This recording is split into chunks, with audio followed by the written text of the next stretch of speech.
Zola Levitt Presents with Dr. Jeffrey Seif and Sandra Levitt.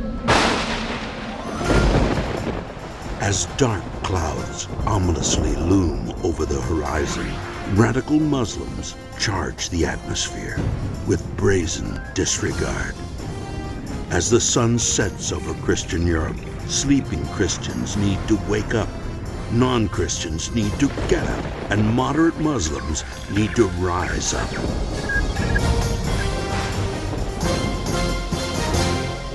Bad Moon Rising. Hearty shalom to all of you. Jeffrey Seif here with my friend Sandra Levitt. Shalom, welcome back to Bad Moon Rising. I have an interesting interview today, and I'm really excited to talk to Bridget. Yes, and she's a woman. The bad moon once rose over Lebanon, and Bridget tells the story.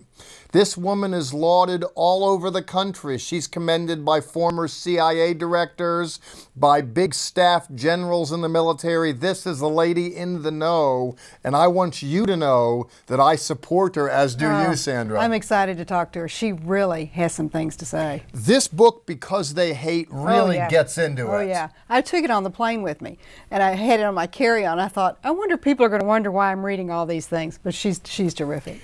Expert testimony as Sandra Levitt sits down and talks with Brigitte Gabriel, a victim of Islamic terrorism.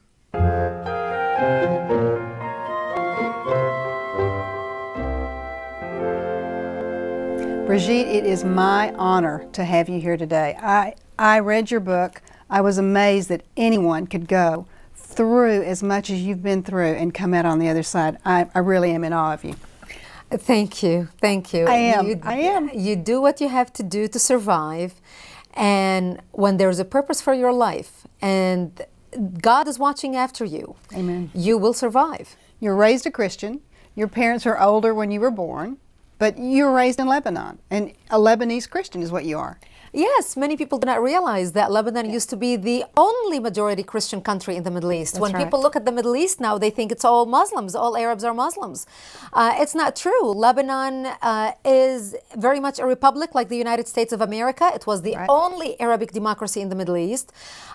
We were fair, we were open-minded, we were tolerant, we were multicultural, we prided ourselves in our multiculturalism. And I remember saying Beirut, the Paris of the Middle East. So it had to be something fabulous to see. Right, because of the Judeo-Christian values and because of the majority Christians in Lebanon. When we got our independence from France, we were good in business. We focused on growing the economy. In a very short period of time, Lebanon became Paris of the Middle East, the banking capital of the Middle East. That's right. All the Arab royals and the sheikhs used to come from the Arabic countries to Lebanon to party and live the good life and vacation with their families because my country offered them what their countries forbid. We had the best universities in the Middle East. A lot of the Muslim students used to come from all around the Arabic world to study in our university. They graduated and worked in our economy because we had the best economy, even though we didn't have any oil. And then what happened? And then, as the Muslims became the majority, as they grew in numbers simply because of their birth rates, and because of our lack of birth rate. In other words, we Christians get married until one spouse, until death do us part. We don't have many children. The Muslims are allowed to marry up to 4 wives at a time, not in a lifetime. I thought that was a fallacy. See, we hear different stories everywhere. No, they really just take one wife, and we really are like you all. And nonsense. The most famous Muslim in the world today, Osama bin Laden. Osama bin Laden is 1 out of 53 children. That's right. He himself has 27 children. Between him and his father, they have produced 80 children. I guarantee you these children were not produced by only 2 women. Right, you're right. So they take multiple wives. They have a lot of children out of every wife. But what really tipped the scale in Lebanon was the influx of the Palestinians out of Jordan into Lebanon. And Lebanon was the only country in the Middle East to accept the 3rd wave of Palestinian refugees. Because of our open-heartedness and open-mindedness, while their Muslim Arabic brethren did not want to have anything to do with them, threw them out of Jordan. Threw them out of Jordan. Arafat tried to take over Jordan, and King Hussein threw him out of there. They had no place to go. In fact, Arafat left Jordan dressed as a woman. Yeah. It's how he got out of Jordan. And what Yasser Arafat tried to do in Lebanon is basically create a base from which to fight Israel, kill the Jews and throw them into the sea. Right. Something he tried to do in Jordan but failed because of the dictatorship of the king. However, he was able to use our democracy, our open-mindedness, our fair and tolerance and lack of judgment because of our Judeo-Christian values and backgrounds. He was able to use all that to topple our democracy, and he succeeded. Yes, he did. And you suffered, I believe I read, you stayed in a bunker, underneath in a bunker for 7 years. For 7 years. My life changed in 1975. That's when my 911 happened to me. That's when the Muslims bombed my home, bringing it down and burying me under the rubble wounded as the perpetrators shouted Allahu Akbar. My only crime was that I was a Christian living in a Christian town. I left the hospital. And while I was in the hospital, I would ask my father, why did they do this to us? Right. You know, Right. here I'm laying as a 10-year-old child with needles in each arm, blood bag on one side, IV in another. And I would ask them, why did they do this to us? And my father would tell me, because we are Christians, the Muslims consider us infidels and they want to kill us. So I learned since I was 10 years old that my only crime is that I was a Christian born into the Christian faith. I ended up living in a bomb shelter for 7 years, from age 10 to age 17. No electricity, no water, and very little food. Right. At age 13 years old, I remember dressing in my burial clothes, knowing that I'm going to be slaughtered that night, because we had heard, we were warned that they're coming to slaughter us that night, because I wanted to look pretty when I'm dead, knowing that there will be no one to bury me. What must that feel like, to be a child and to know this might be my last night? You're not supposed to be there. You're supposed to be out planning a party or talking about the latest lipstick or the next guy coming down the road. You're not supposed to be thinking, I'm dying tonight. It's very sad. It started for me when I was 10 years old, and as a child, that's when you're really trying to become cognizant of the world around you and what's happening. And living in a bomb shelter, when we started living in the bomb shelter, we thought, you know, it's only going to be a month, few weeks. Then America's going to come help the Christians, then France and Britain are going to come help the Christians.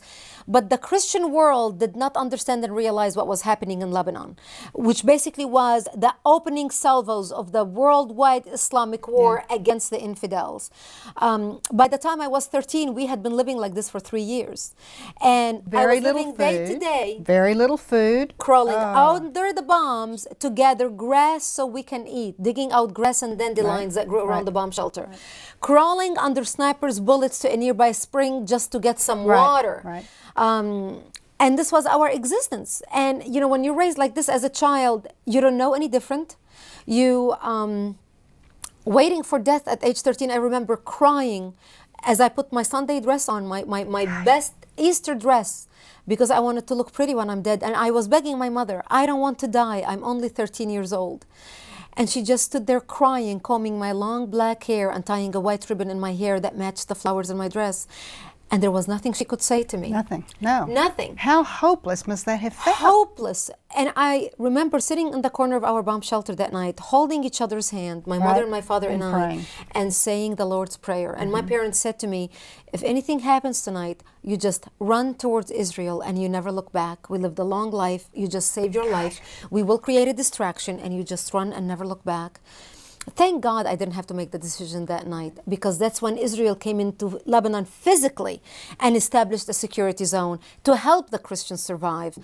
And this is how we survived for another 5 years until Israel came into Lebanon in 1982 and expelled the Palestinians out of Lebanon.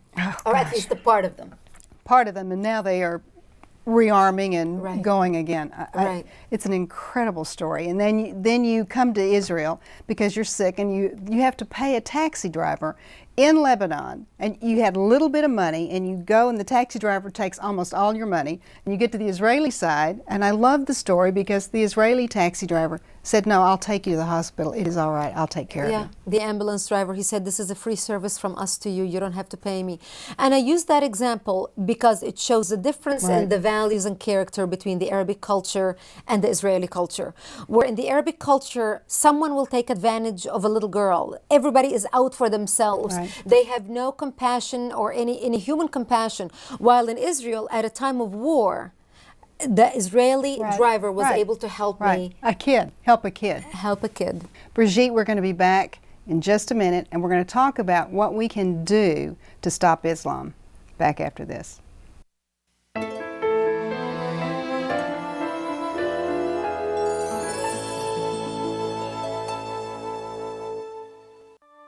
For insightful perspectives of Israel and Bible prophecy, ask for our free monthly newsletter, The Levitt Letter. When you call, be sure to also ask for our free catalog with the latest videos, books, and music. Our correspondence course, the Institute of Jewish Christian Studies, includes reading packets, teaching CDs, and mail-in tests. You may want to join us on an upcoming tour of Israel and Petra, or cruise the Mediterranean visiting Greece and Ephesus. Please contact us for more information. Brigitte, is it safe and is it politically correct for me to say Islam is the problem? It is not politically correct, but it is the truth, and I believe we need to take political correctness and throw it in the garbage where it belongs and start calling a spade, because unless we identify the problem and the disease that's spinning death throughout the world right now, we're not going to be able to treat the problem nor the disease. And the Pentagon conducted a study about a year and a half ago within the Pentagon to figure out where this Islamic radicalism is coming out of, and their conclusion was the Quran, the holy book of the Quran, because all this violence that is spreading around the world that the radicals are using, they are using verses out of the Quran, literally, that says, kill the infidels, cut off their heads and smite them on their fingers and toes because they disobeyed Allah. But see, we're told that that's not the Quran, that's not what that means. That just means that we're just going to wage this war within ourselves to be better people than what we are. This actually falls under the law of taqiyya in Islam, and that is the law of lying or kithman. As Muslims are instructed to lie in order to advance the cause of Islam. It is actually part of the tenets of Islam. This is how Islam was spread before, and right now when we hear the talking heads on television talking about the peaceful religion of Islam, especially from Islamic groups such as CARE, the Council on American Islamic Relations, what they are using is they are using lies by trying to convince the uninformed Western public who doesn't even know the Bible, have never read the Bible, let alone the Quran, and trying to tell them that Islam is a religion of peace. However, when you see all the killing that's happening in the world, when you see the beheading with the flag behind them that says, La ilaha illallah Muhammadun Rasulullah, there is no God except for Allah and Muhammad is his prophet, they are doing it in the name of religion. And right now, even the moderates who try to fight with the radicals, debate the Quran, the radicals come out winning every single time because the law is on their side. Why? I read in your book and it says that they're a radical Islam. If they're really reading the Quran, they're all supposed to kill the infidel. Practicing Muslims who follow the Quran are supposed to kill the infidels and spread Islam. That is their commandment. However, in Western societies, we have been so brainwashed and manipulated and intimidated into saying radical Islam and moderate Islam. And I believe we need to get rid of these titles and start talking about Islam, because Islam is the problem right now. Because the so-called moderates have been defined by the radicals because of their lack of action, because of their lack of standing up and fighting the radicals and condemning what is being done in the name of their religion. You know, there are 1.2 billion Muslims in the world today. Not all of them are radicals. But in the intelligence community, we estimate the radicals are between 15 to 25%. That translates... Do the math. Do the math. 180 to 300 million Muhammad Attas who are willing to strap bombs on their bodies and blow us all up to smithereen. That is a problem. We had a guy on the program that also said, oh, maybe only 10% are really radical, that really want to kill everyone. And so you start doing the math, 1.2 billion, and you even these are for sure that want to kill us. That's right. What are we supposed to do? And the moderates are irrelevant, absolutely irrelevant at this point. And you know, I think the moderates are so much exaggerated and overvalued. If they're out of 1.2 billion Muslims, you're going to convince me there is not even one millionaire who's willing to finance a movement to stand up against the radicals? Right. Where are they? How come we're not hearing them? How come we're only hearing Muslim millionaires financing radical organizations, financing radical Islamic lobby groups, and not even one of them has come out and financed a movement to stop the radicals? Why aren't we hearing from them? Actions speak louder than words. And we need to start opening our eyes in the West and calling a spade and mobilizing our people and standing up and gearing up for a war, because we will have to face a war. It's either we can be prepared or we're going to have to fight this war unprepared. And I say better prepared than scared. But we're such a Western society. We think everybody's good. And that if we talk to them and just tell them how good we are, that they'll understand and they'll love us. Well, we're understanding that this does not work. And I think even those who were in the center started to open our eyes, especially after the doctor plot in Britain a few months ago, when 8 doctors were willing to strap bombs or drive a car bomb and were ready to blow the hospital where they practiced. That was to show you, saving lives, supposedly. Where they are willing to blow themselves up. You know, the leftists used to say, well, it's only because of poverty. It's only those poor. If we just educate them and give them money, they're going to be fine. They can no longer say that, because when you have doctors who are obviously financially secure, well-educated, who live in the West, who practice in the West, are willing to kill us, then we have to change our tactics and the way we deal with these people. Well, it is, in some ways, it's really disheartening. And in other ways, it is a wake-up call for us to say, this is what we can do. Now, you've started a lobby, you've got a website. We can, we'll put that website name, in the program, and everyone can get a hold of you, and we will. Thank you. I encourage everyone watching us to go to AmericanCongressForTruth.org and sign up to join us to get our emails and action alerts. We're mobilizing the nations, city by city, state by state. We're setting up chapters. We already founded a lobby organization. If the Islamic groups and the leftist groups have lobbies in Washington, D.C., we, the American people, need to have our voice heard, because there are millions of us who are fed up with political correctness, fed up with the way our government is handling this quote-unquote war on terror, which is a bogus name. If our president, 5.5 years after September 11th, cannot call it by what it is, a war on Islamofascism that has been declared on us, we're going to lose this war. And this is why it is up for us, the American public, to mobilize, to strengthen, to network, to empower each other, and to fight this war to protect our country. My late husband used to say, not all Muslims are terrorists, but all terrorists are Muslims. Correct. And that sort of put it into context for me. You look around the world at all the conflicts going on. It's not somebody else. It's really Muslims. As you and I are speaking right now on this program, there are wars going on in 44 countries around the world. 44 countries. Every single one of them is between Muslims and non-Muslims, regardless of what those non-Muslims' religion is. It is a war between Muslims and non-Muslims, and we need to start opening our eyes. Islam is spreading like wildfire throughout the world on all continents. Islam is the largest growing religion in China. We need to wake up, and we need to start doing whatever we can to fight it. Well, God bless you. Get her book, Because They Hate. It's Brigitte Gabriel. God bless you. Thank you for being with us. We'll be back after this.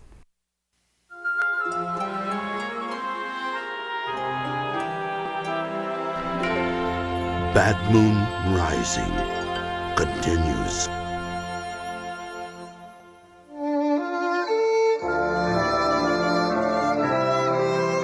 A wonder.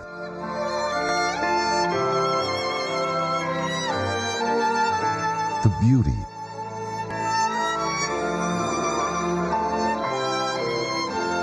The soul of the Holy Land. For more information on our next tour to Israel, call 1-800-WONDERS. When Brigitte left Lebanon, war-torn Lebanon, and came to Israel, she came into a world that was beyond her wildest dreams. And I know that those that travel with us to Israel think likewise as they walk in the footsteps of Jesus in the Holy Land. in some respects as well, Sandra, it seems to me that it's not just sharing a dream, but sharing a nightmare, or at least a world that we don't want to fathom when we look at Islamic encroachment and how troubling it really is. It is amazing to talk to her and know what's going on in the world. It's like from walking in the darkness and walking in the light. And that's the way it is with Israel. We walk in the light of Messiah. She's an expert. She's been there, and we're pleased to commend her to you. Again, I want to put my name behind her ministry and her website because she's a voice crying in the darkness. She really is. We also have an interview that Zola did with Abraham, and he is another Palestinian terrorist, came to know the Lord, loves the Lord. I think you'll like this. So, 1989, Zola, I decided to be a better Muslim. I wanted to follow my faith. And I knew my faith. I followed it. I loved Allah. I love the Quran. I love my culture. I love my people. But I wanted to follow it seriously. I wanted to take it seriously. I wanted to apply it to my life. So I decided to read. And I decided to study. I had some time on my hands. And so I opened up a Quran and the Hadith. You see, to be a true Muslim, Zola, you must accept both the Quran and the respected Hadith that are accepted by, for instance, Al-Azhar University. The Hadith is the sayings of traditions, Muhammad. yes, sayings of Muhammad, traditions of Islam, of course. Yes. And so I started to study. And I ran into some inconsistencies that I had questions about, of course. So that led me to look into it further. So I spent the next 8 to 12 months studying other religions and basically ruled, in my mind, theologically speaking, that they were incorrect. In my mind, because there was evidence that I could show that they were not correct. But it came down to the Bible and the Quran. Oh, dangerous. Yeah, so the three monotheistic religions. You were playing with a sword and it Sure, cut you. Yeah. right. Judaism, Islam, and Christianity. Well, Jews I already hated. Christians I was taught and born and bred to believe that they were deceived and basically puppets of the Jews. Yeah. And Muslims were my people. So, but 2 books. So I decided to collect all the information I could around the world from Muslim scholars, Muslim teachers, educators, Al-Azhar University, information on the internet from the top people in the world so that I could get to the truth. As I was studying it, I was getting more and more discouraged because I was running into problems. For instance, I was being told, according to Islamic thought, Islamic teaching, that the Bible came after the Quran, meaning Islam was the first religion. Abraham, Jesus, Moses, everyone was a Muslim, Yes. which means submission Yes. to Allah. Yes. But I always thought that the Bible was first.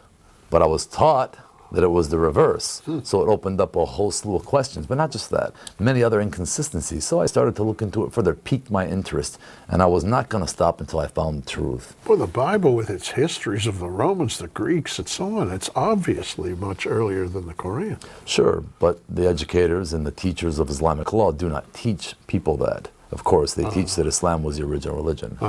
Oh, well, they're wrong by 2,600 years. Yeah. From Abraham to Muhammad is longer than for us back to ancient Rome. Well, it's interesting you said, going back to Abraham, one of the things that I was studying that really jumped out of the pages for me was, as I was reading the Quran, it said that Abraham, his son, the promised son, and the one that Abraham was going to sacrifice was Ishmael. But I knew, as I was starting to study the Bible and looking at both, the Bible said that it was not Ishmael. It said it was Isaac.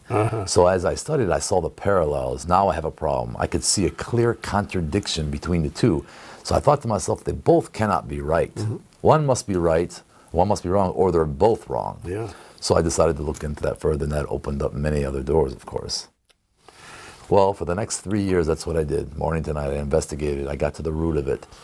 And I came to the conclusion, theologically speaking, especially concerning the corruption of the Bible, there wasn't a single shred of evidence from any scholar, not just Muslim, or anyone else in the world, that could prove that the Bible was corrupted in any which way, historically, theologically, archaeologically, in any which way. Yes. Not a shred of evidence anywhere.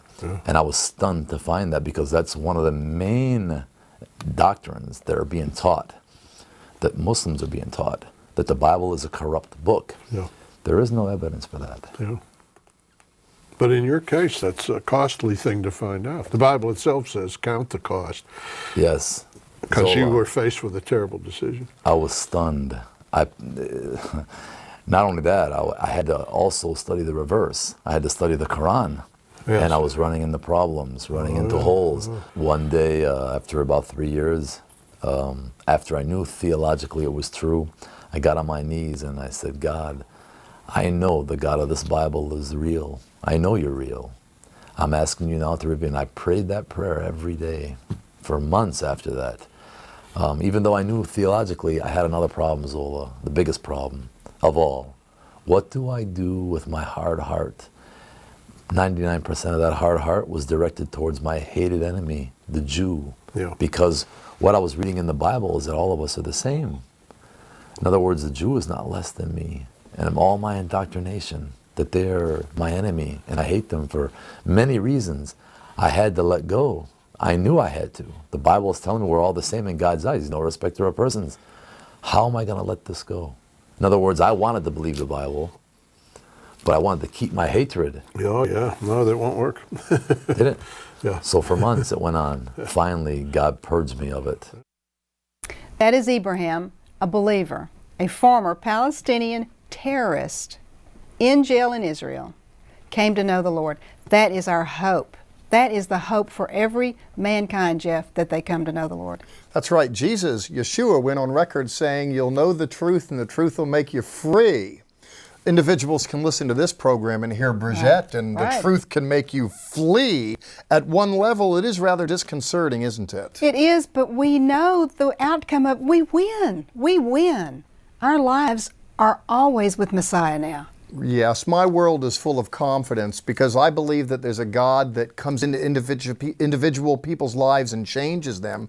Beyond that, I don't think that history spirals out of control. There's a great God, and He wants His people to wake up and smell the coffee.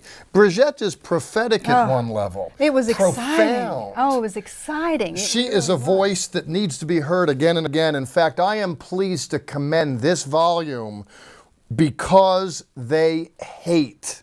It's a good book, St. Martin's Press. Her website's going to be up, and I want you, this is reading that you need to have on your bookshelf if you care about these things. It's the truth. It's not coming from you and me. It's coming from Brigitte. It's coming from somebody that has lived it and knows what's going on. That's right. We opted to do Bad Moon Rising because we wanted to be an information source. She's a voice. She is terrific. And as you go, Sha'alu Shalom Yerushalayim, pray for the peace of Jerusalem.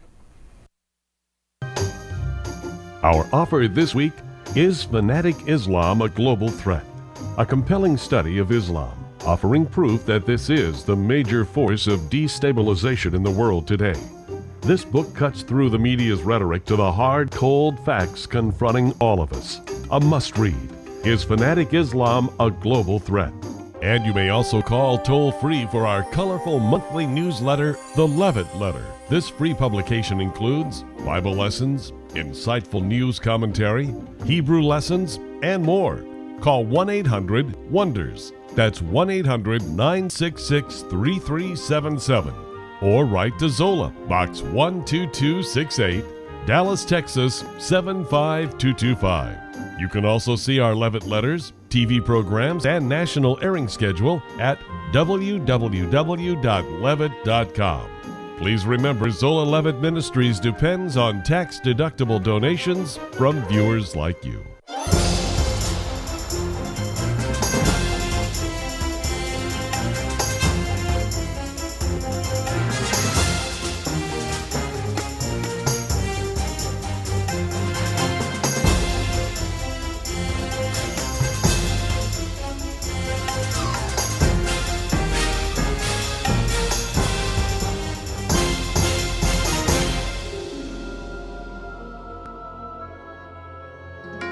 This has been a paid program brought to you by Zola Levitt Ministries.